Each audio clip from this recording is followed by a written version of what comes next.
from 3.6 million down to 3 million, ready for occupancy. Villaggio Enclaves, located along Highway of Governor Ferrer Drive, Barangay Buenavista 1, General Trias, Cavite. 40 minutes away from PTEX Terminal and Naiya Road through Cavitex Expressway. Duplex type, complete finish with tiles, 80 square meter lot area, 55 square meter floor area, 3 bedrooms with built-in cabinet, 2 toilet and bath, 2 car garage, and provision for dirty kitchen and laundry area. 5 units left. 3 million total contract price, only 65,000 down payment to move in, and 22,000 monthly amortization through bank financing. Kung ang 3 million sa iba ay bare townhouse, dito, duplex complete finish with big lot ka na. General Trias, Cavite pa. Reserve na!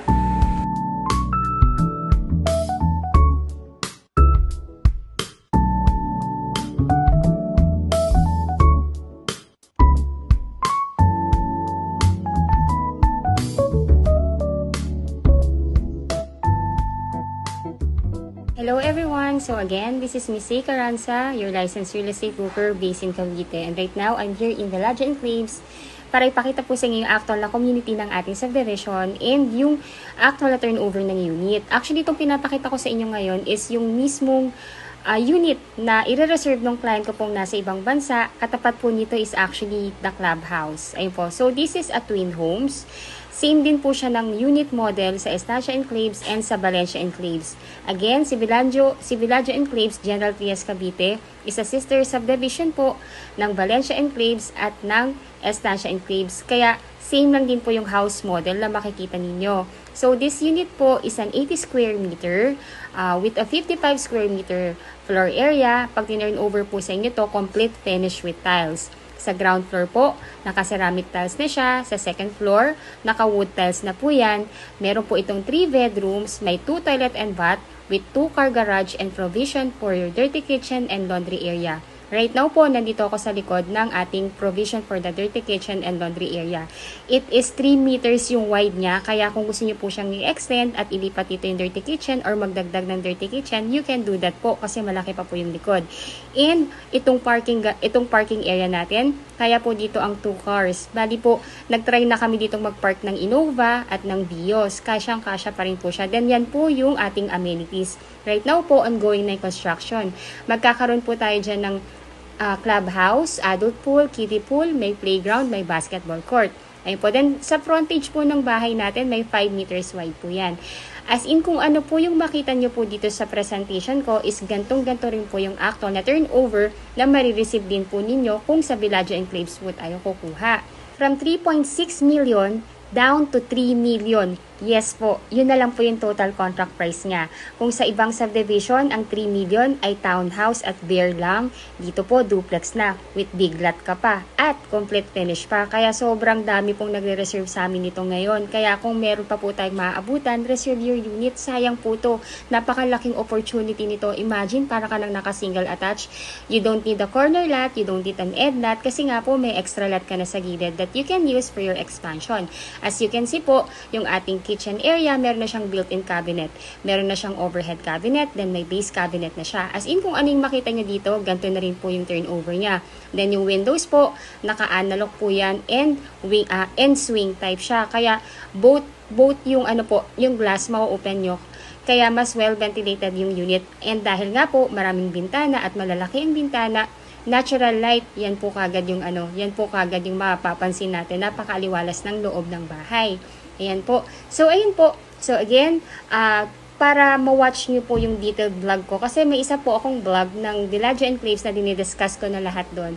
From the computation, the process of reservation, and yung complete list of requirements para sa mga OFW na gustong mag-reserve na, ayun po, pwede nyo po siyang panoodin. Ilalagay ko po yung URL noon dito po sa video po ng vlog ko po na ito. So, this is the first toilet and bath. As you can see po, complete finish na po yan. So, as in, ganyan na po siya. Di lang po siya nalagyan pa ng overhead cabinet. Ayun. So, again, itong unit po na to, for reservation na po ito ng isang client kong nasa ibang bansa. So, I'm just doing the vlog para at least makita nga yung property na binibili nga. Then, ito po yung electric breaker natin for the first floor and the second floor. Ayan po, then sa ilalim ng hagdan, may storage area pa or may storage room pa na pwede nyo i-convert as cabinet. Ayun po, then let's go to second floor. Ayun po, then yung hagdan natin or yung stairs natin, naka-wood planks na yan. Then naka-metal handrails with wood po yung ano niya, yung finishing. Tapos naka-cathedral window na tayo, kaya sobrang well-lighted yung bahay, natural light po talaga. Ayun po. So, ayun po, for our OFW clients na wala sa Pilipinas and nais na pong mag-reserve ng natitirang unit po dito, all you need to do po is to message me. My number is already posted in this video. Paki-contact niyo po ako doon. And check nyo po yung text description ng video na to. Nandun po yung URL ng aking Facebook account. I-add nyo na rin po ako para at least pwede po tayo itong mag-chat and makilala nyo rin po ako bilang broker ninyo. Kayo po din, pag kami message na po ako, I will get your email address para po ma-send naman po sa inyo yung reservation form para ma-fill upan nyo. Once ma-fill upan nyo na po yun, paki-send back po sa akin and bigyan nyo rin po ako ng 2 valid ID. Pwedeng passport or the other one po, pwede pong any Philippine government ID. Then you can do the reservation na. Pwede po kayong mag-online bank transfer sa sales officer namin. Ibibigay ko po sa inyo yung bank account niya. And pag nakapag-transfer na kayo ng payment, paki-screenshot lang po para ma-forward ko rin po sa kanya para mabigyan po niya tayo ng receipt. Ayun po. So again po, all you need to do po, i-contact niyo po ako, then magtalaga po kayo ng inyong representative. Yung representative po, siya po yung iti-tripping namin and pipirma in behalf ninyo sa pagkuha ng property dito sa Pilipinas. So, dapat po yung dapat po ang itatalaga ninyong representative is immediate family member like asawa, kapatid, anak, magulang, na nag-e-edad ng 21 up to 55 years old. Kung walang immediate family member at lahat po nasa ibang bansa, kahit mga cousins pwede po, basta po nasa loob ng circle ng family or second degree po. Hanggang third degree actually pwede po. Ayun po, so again, kung mapapansin niyo po, lahat ng bedrooms natin dito, lahat po yan meron ng built-in cabinet, then meron na rin po siyang provision for the AC. Ayun po, kaya talagang lilipatan na lang po siya. Napaka-perfect po ito dun sa mga OFW family po, especially yung mga asawa po na nasa ibang bansa at ang naiiwan dito si wife and yung kids. Sobrang sobrang convenient. Kasi imagine nyo po, kahit wala pa siyang gate, malilipatan na yung bahay kasi nga po, complete finish na siya. Gamit na lang. And even magpagawa kayo, pwede nyo pa rin tirhan siya. Lalo na kung magpapagate pa lang naman po kayo, okay lang din. Kasi 24/7 po yung guards natin. Then may roving guard din tayo. Again, the total contract price ng bahay is 3 million. Then the legal miscellaneous fee is 210,000. Inclusive po doon yung title transfer and government taxes natin. Then the total down payment po is actually 66,000. The first cash out po na gagawin po ninyo para makapag-reserve ng unit is to pay the reservation fee na 20,000. Yung 20,000 po, i-deduct po yan sa 66,000 na total down payment. Then yung remaining balance na 46,000, yung matitira po sa 66,000, which is 46,000, is payable within 30 days upon reservation. After po ninyong mabayaran yung down payment, stop payment na po muna kayo. Wala na muna tayong babayaran. Ipaprocess na po sa bank financing yung inyong approval. Usually po, it takes around 3 to 4 months. Then, pag may approval na po kayo, yung bank na nag-approve po sa inyo, i-email kayo directly sa email po ninyo na approve na kayo and ibibigay sa inyong kontrata. Basahin nyo lang po yung contract. Then, kung okay na po sa inyo yon and nag-agree na kayo, paki-replyan nyo lang din po sa email yung bank na nag-approve sa inyo na tinatanggap nyo na para ma-schedule naman po kayo kung nandito na kayo sa Pilipinas or yung representative niyo for loan contract signing. Ngayon po, pag nakapag-schedule na po ng loan contract signing at nakapirma na po kayo or yung inyong representative dito sa Pilipinas, maglo-loan proceed na po yung bangko sa developer natin. Once natanggap na ng developer natin yung loan proceeds, hihingi naman po yung developer natin ng at least 30 days para sa unit preparation and acceptance ninyo ng unit. Ayun po. Ngayon po, pag approve na po kayo at nakapag-sign na ng loan contract, doon pa lang po mag-i-start yung inyong monthly amortization sa bank, which is pwede nyo po siyang bayaran ng hanggang maximum ng 30 years to pay. Pero mas pinipili po ng karamihan ngayon is 25 years to pay kasi mas mababa For 25 years to pay, that is only 22,221.79 centavos. Then, kung 20 years to pay naman po ang gusto ninyo, that will be 24,375.43. Then, for 15 years to pay, that will be 28,258.27. Again po, yung detailed vlog ko po for the computation, complete list of requirements, and the process, meron po akong separate na vlog doon. Ilalagay ko na lang din po sa comment. Ilalagay ko na lang po sa text description ng video na to para mapanood niyo rin po yun. Sobrang detailed po yun. I'm sure sa mga subscriber ko na I know that you know me already na pang nag-vlog ako, detalyadong-detalyado. Kasi as much as possible, I really wanted po na maging worth yung pag-watch ninyo sa napakahaba kong vlog. Ayun po. Again, if you think po na nakakatulong po ako sa inyo, para magkaroon ng kaliwanagan sa pagkuha ng property dito sa atin sa Pilipinas, kindly subscribe naman po and like my video para makagawa po ako ng mga iba pa nating mga updates sa pabahay dito sa atin sa Cavite. Ayun po. So again po, di ba po, na-approve na tayo ng bank and nagkaroon na ng loan proceeds sa developer at hihingi si developer ng 30 days para sa acceptance and inspection ninyo. Habang naghihintay tayo ng schedule, pwede nyo na pong bayaran yung move-in fee sa developer natin, which is 15,000 pesos. Yung move-in fee na 15,000 is para po yun sa application ng water and Meralco ninyo. Sila na po yung mag-a-apply in behalf ninyo na instant po kayo para at least wala na pong masyadong hassle para pag sa inspection and acceptance ninyo, may mga utilities na po yung bahay and ready na talagang malipatan. Ayun po. So again, kung OFW po kayo, kailangan nyo lang po akong i-contact at magtalaga lang po kayo ng inyong representative dito sa Pilipinas. You can do your online reservation anytime. Ayun po. Again, if you are new to my channel, please do me a big favor po. Please subscribe and hit the bell button found at the lower right of this video screen. Again, I'm Miss Caranza. I'm the licensed real estate broker and I have 2 best agent na pinagkakatiwalaang sumagot din ng lahat ng inquiries ninyo. Magagaling din po to. Si Miss Stephanie Francisco at si Miss Ella de la Cruz. Ayun po, our number is already posted. Add yun po kami sa Facebook at least para makilala nyo rin po kami and makapag-chat po tayo. Ayun po, so itong model house po is to give you idea lang po kung paano natin mas mapapaganda pa yung unit. As you can see po, kanina po, di ba maganda na yung actual na turnover. What more pa po kung pagagandahin nyo pa ng ganito. Sobrang ganda, para ka lang nasa hotel. Ayun po, so, ayun po. So again, we only have limited units. Nag-open house kami for 2 days. In 2 days po, 11 units yung na-sold namin. Right now po, may 6 units na lang na available. Kaya napakaswerte po ng mga kliyente po namin makakaabot pa sa remaining na unit. Imagine po, 3.6 million down to 3 million. And I'm sure po, nagsha-shop na rin po kayo sa ibang sa ibang subdivision. Chine-check nyo na rin yan. Ang 3 million sa ibang subdivision po, I know that you know na townhouse lang yan at there. Ayun po. Thank you so much for watching and I hope na entertain ko rin po kayo dito sa video na ginawa ko. Thank you so much po. God bless and bye po.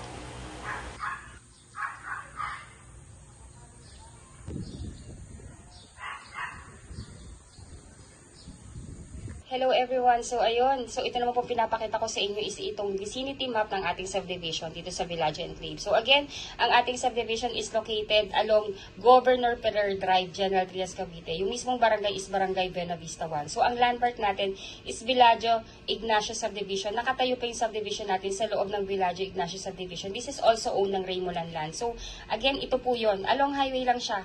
Ayan po. So ayun, so pakita ko po yung ating accessibility. Ayun po, so this is Cavitex. Ito yung Cavitex. Then from here, MOA. Then papunta po ito ng NAIA Road or NAIA Airport. So from here, mga 30 minutes to 40 minutes drive po yan kung may service kayo.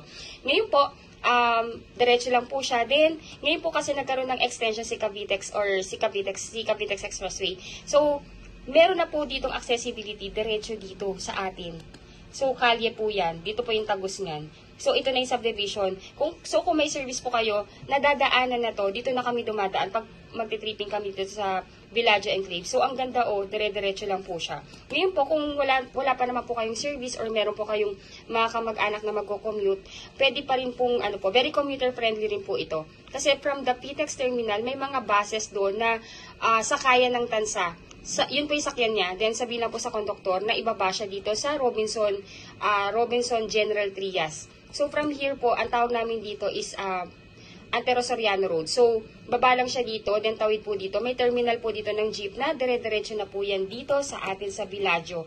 Ganon siya ka-accessible. Dalawang sakay lang siya.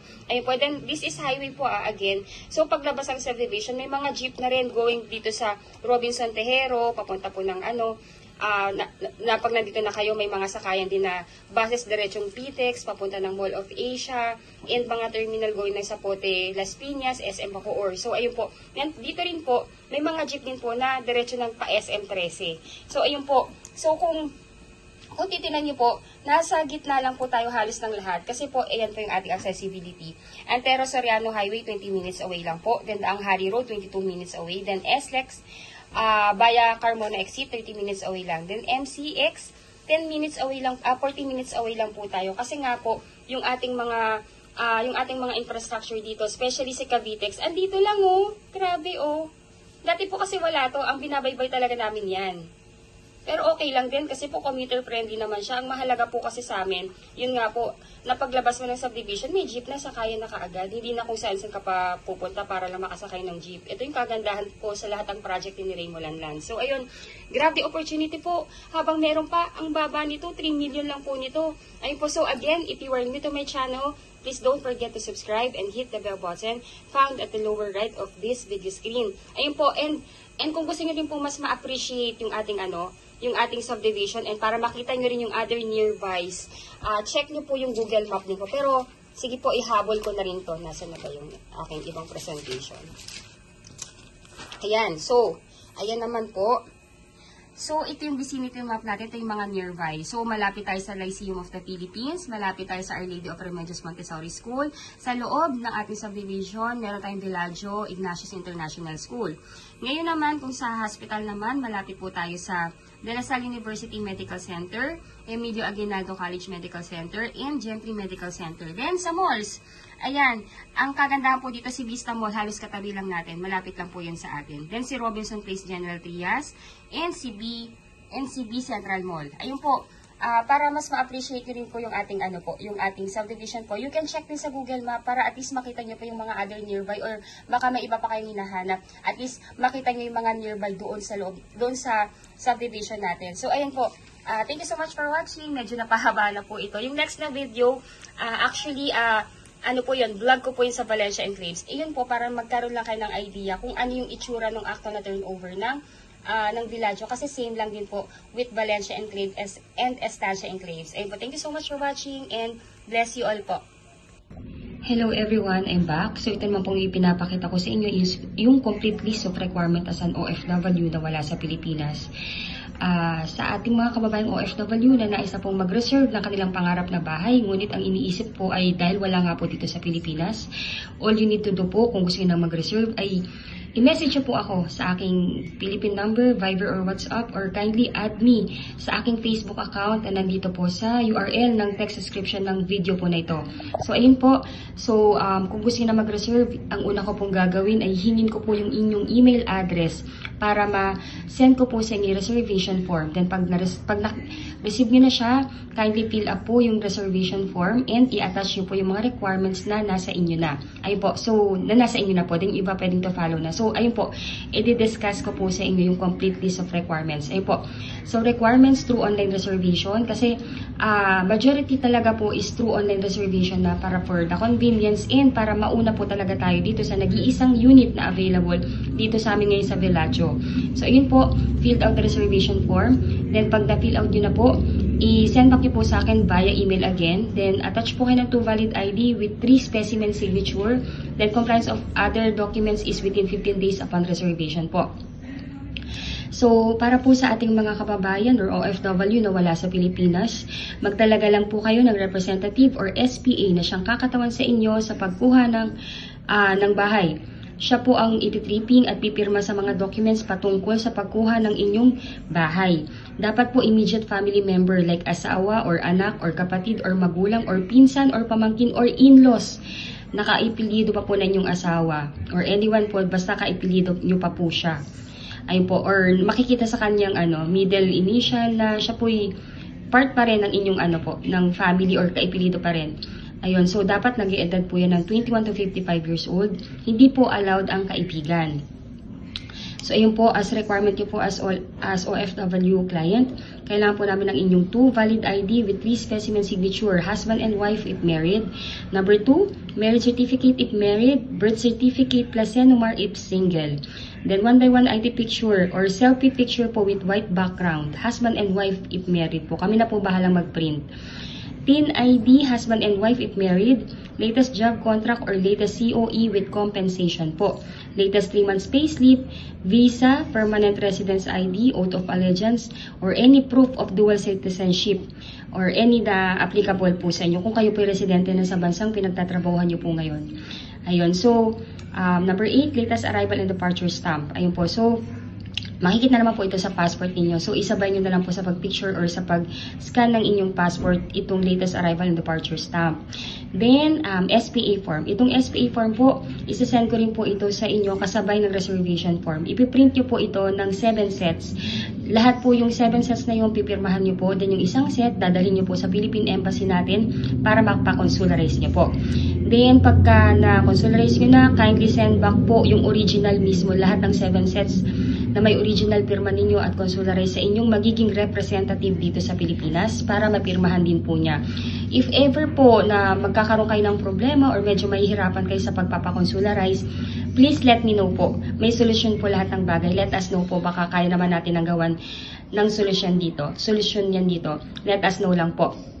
Then, requirement naman po ng inyong magiging representative dito sa Pilipinas. Kailangan po namin ang kanyang 2 valid ID with 3 specimen signature. Then, latest POB or proof of billing like Meralco or water or internet bill na nakapangalan sa kanya. Kung wala pong nakapangalan sa kanya at meron po kayong proof of billing na nakapangalan sa inyo or sa asawa ninyo, yun na lang po yung gamitin. Pero kung yun nga po, wala pong nakapangalan na proof of billing sa inyo or sa asawa ninyo or dito sa inyong magiging representative, dahil nagre-rent po or nakatira sa relative, kindly gawa lang po ng certificate of residency. Yung may-ari po ng billing, gawa lang po siya ng letter na nagsasabi doon na doon nakatira yung inyong representative. Then mag-attach lang po ng 2 valid ID ng may-ari ng proof of billing with 3 specimen signature and okay na po yun. Ayun po, so ayun po. So, easy as 1, 2, 3 lang naman po yung pagkuha ng ating pangarap na bahay. And lahat po ng documents na to, I believe, on hand yun na po yan. Ayun po. So, email nyo lang po sa akin yan. And ako na po yung bahalang mag-print yan at mag-file sa developer natin. Ayun po. So, again, unahan po to. Kasi po, nag-iisang unit lang talaga to. And napakarami niya pong nag-aabang. So, if you are interested to reserve, let me know na. I-reserve na natin to. Thank you so much for watching and bless you all po. Ito naman po yung computation or yung actual computation ng unit natin dito sa Villaggio Enclave. So again, this is a twin homes, duplex inner unit. Complete turnover, meaning to say may tiles na po yan. Kung ano po yung napanood niyo exactly doon sa aking vlog or sa actual turnover, ganun na ganun din po yung marireceive ninyo. Then may 3 bedrooms. Lahat ng 3 bedrooms po, meron silang sariling built-in cabinet. Then may 2 toilet and bath with 2 carport. Lot area, 80 square meter. Floor area, 55 square meter. Again po, this is only 1 unit. Na-reopen lang po yan ito ngayon. Bali today po, ito po ay recorded ngayong November 22, 2025. And I'm sure po, pag na-upload ko na po ito, sigurado ko po na within 24 hours, sold po ito. Kaya kung isa po kayo sa mga kliyente ko po na nag-aabang ng reopen dito sa Villaggio, makipag-unahan na po kayo. I-online nyo na po ito. I-online reservation nyo na po ito. So, ayun po. Again, ang total contract price is 3 million. Then, ang miscellaneous fee is 210,000. Sa miscellaneous fee po, inclusive po dito yung title transfer at yung mga government taxes natin at processing fee sa bank. Ngayon po yung down payment or yung first cash out lang po is reservation fee na 20,000 pesos. Ang reservation po dito is through online reservation po. Ibibigay ko po sa inyo yung bank account ng sales officer namin na nag-handle dito sa Villaggio Enclaves and doon nyo po i-deposit ang inyong reservation fee. Paki-screenshot lamang po para po i-forward nyo po sa akin at para maresibuhan po tayo. Then ngayon po, yung magiging net down payment na lang is 35,500 plus 5% initial MF. Itong 5% po, dito po yan galing sa 210. Ang 5% po ng 210 is 10,500. So 35,500 plus 10,500. Ang total na down payment po na babayaran is 46,000 pesos. It should be paid before 15 days after reservation. Ngayon po, pagbayad na po yung ang inyong reservation at down payment, dapat din po makomplete natin yung mga documents na kailangan sa pagpapa-housing loan approval sa bank. So, dapat po sana within 15 days po, makomplete natin yung requirements. Lahat naman po ng requirements, pwede nyo pong i-email sa akin yan. I-discuss ko rin po sa inyo yung complete list of requirement. Ayun po. So, ngayon po, pagbayad na natin yung reservation fee and down payment, start payment na po muna tayo at aantayin na lang natin yung approval ng ating bank housing loan application. Na usually, lumalabas po yan within 3 months upon completion of your documents at paying ng inyong down payment. Ngayon po, habang wala pa pong lumalabas na approval, meron po kayong payment holiday. So, sa loob ng 3 months, habang iniintay yung approval, wala po muna kayong babayaran. Iintayin po muna natin yung approval. Ngayon po, pag approve na po kayo, si bank na nag-approve po sa inyo, directly mag-i-email po yan sa inyo para sabing approve na po kayo. And, i-check nyo po yung terms and condition. Pag okay na po sa inyo, replyan nyo po yung bank na ina-agree nyo na po yung inyong approval at papipirmahin na po kayo or yung inyong representative sa Pilipinas ng housing loan contract.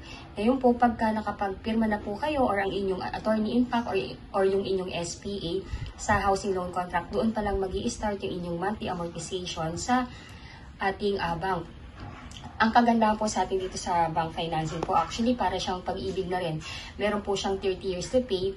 Ngayon po kung 30 years to pay po yung gusto po ninyo, that will be 23,070 pesos, 67 centavos. Ngayon po, kung ayaw naman po ng 30 years, may 25 years to pay, may 20, may 15, may 10, at may 5 years to pay. As long as pasok po yung edad po ninyo dito sa mga dito po sa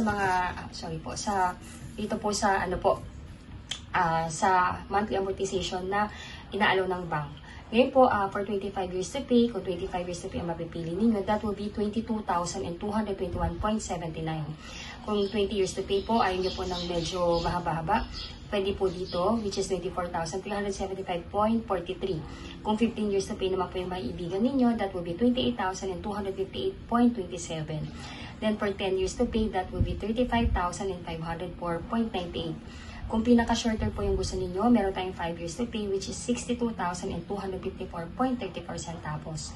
Ayun po, so, kung ano po, di ba po, tapos na po yung inyong down payment at na-approve na kayo ng bank. Ngayon po, yung sunod po niyan, pagka loan contract signing na kayo, tatalungin kayo ng inyong bank or ng bank na nag-approve sa inyo na ilo-loan release na itong loanable amount. Ngayon po, pag na-release na ng banko itong loanable amount sa developer, that's the time na pwede na po tayong mag-request ng inspection at acceptance ng inyong unit. Ayun po. So, usually po, humihingi ng at least 30 days yung developer natin para for the unit preparation and acceptance ninyo ng unit para if ever na may kailangang i-repair or repaint, gagawin po muna nila yon bago sa inspection po ninyo. Ayun po, then, after po ninyong ma-approve, meron po tayong tinatawag na move-in fee. Yung move-in fee po, typo error lang po ito, pero 19,000 po yan. Inclusive po dito yung electric and water. Imbis na kayo po yung mag-apply, developer na po natin yung mag-a-apply in behalf po ninyo para po at least if ever po na sa inspection natin kung makakabitan na ni Meralco yung inyong unit, at least meron na pong kuryente or konti na lang iintayin ninyo para po sa pagpa-power ng unit po ninyo. Usually po kasi si Meralco medyo matagal siya mag-power. Bali, ang nakita po namin sa kanya is 30 to 45 days po bago po niya ma-power yung isang unit po. Wala po kasi silang expedite, parang by batching ata to si Meralco. Ayun po. Ngayon po, pag gusto nyo na pong mag-reserve and gusto nyo na pong makipag-unahan sa natitirang unit natin, again po, this is only 1 unit left. So, ayun po, dito nyo po isa-send sa aming account officer po na si Ma'am Fatima Medina. AUB Bank po ito. Ito po yung kanyang account number. Pag nakapag-transfer na po kayo ng reservation fee, kindly screenshot para po isend nyo po sa amin at maibigay ko din po kay Ma'am Fatima para maresibuhan po tayo. Ayun po. Then ngayon po, yung mode of payment ng ating down payment is actually hindi po pwedeng cash. Dapat po through manager's check. Di ba po, kung hawak nyo na po yung cash or yung kung sino po yung magiging attorney in fact ninyo or SPA ninyo, ipapadala nyo sa kanya, di ba po, yung total na down payment na 46,000. Ngayon po, ipa-convert ninyo or ng inyong magiging SPA dito sa Pilipinas, yung 46,000 into manager's check. In any bank of choice, pwede pong pumunta yung inyong SPA or kayo po para i-convert yung 46,000 into manager's check. Ngayon po, ang dapat po na nakalagay na pay to order ay yung ating developer, which is si Raymulan Lands Inc. Ayun po. So, dalawang manager's check po kasi yung ipapagawa nyo. Yung first na manager's check is dapat ipalagay nyo po is 35,500 para po yan dito sa net na down payment. Then, yung second po na manager's check is 10,500 para po yan sa initial MF. Ayun po. So, pag tinanong lang po sa inyo ng bank kung para saan yung purpose ng manager's check, sabihin nyo lamang po na nag-purchase kayo ng property at si bangko naman, hingi naman po siya ng proof, which is ipakita nyo po yung reservation receipt na ibibigay namin sa inyo pag nag-reserve na po kayo. So, ayun po, pagka nakapagpa-manager's check na kayo, pwede na natin yan dalhin sa aming office or kung busy man kayo, pwede natin ipalalamove po yan sa aming site office sa Tansa or sa aming head office sa Ortigas. Ayun po, so, simple lang naman po yung pagkuha ng pangarap nating bahay dito. So, ayun po, so, pay the reservation fee, pay the down payment, wait for the approval. Usually, 3 months po lumalabas yan. Pag lumabas na po yan, pwede na po tayong magpa-schedule ng inspection sa developer and acceptance ninyo. Then, si developer, hingi siya ng 30 days para maayos mo na yung unit or ma-repair or ma-repaint kung ano man po yung dapat na gawin muna bago ma-turn over sa inyo. So, 3 months plus 1 month, that will be 4 months po yung ating waiting period para sa turnover ng inyong unit. Ayun po. So, I hope po na nakakatulong po kami sa inyo upang magkaroon ng kaliwanagan sa pagkuha ng inyong pangarap na bahay dito sa atin sa Pilipinas. So, ayun po. Again, this is 1 unit left. Unahan po tayo dito. Thank you so much for watching and bless you all po.